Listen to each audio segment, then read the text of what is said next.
You remember last month we talked about that Jesus built His church. He has His own church.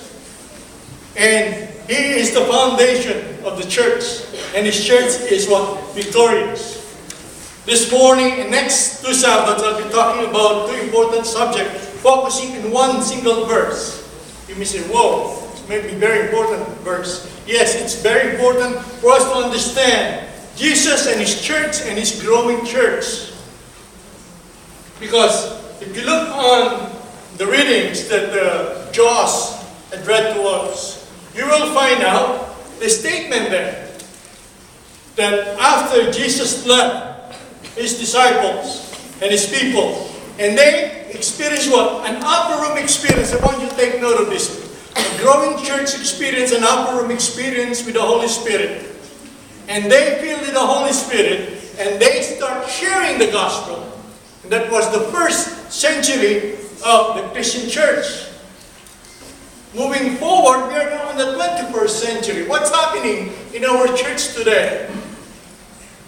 If you are reading a secular reading by George Barna, he said, based on the survey he did in evangelical church all throughout the United Nations, he said, I think we failed.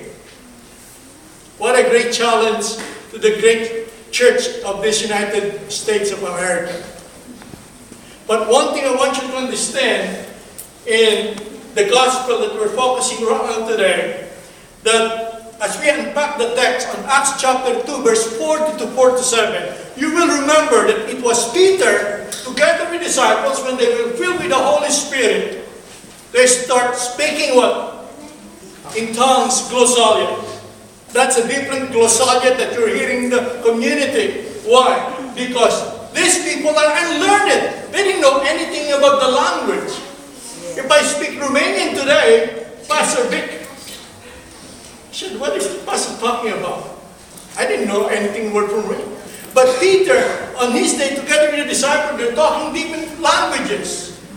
He didn't learn from any. He has no online study. But he could communicate, and people said they were drunk. But the disciples said, how they could be drunk in the middle of the day? They were filled with the Holy Spirit. So I want you to understand, Jesus and His growing church makes a great difference during their days, and find out how we could experience in our days. Because if we believe that we belong to the remnant church, it is just vital for us to understand that Jesus and His growing church.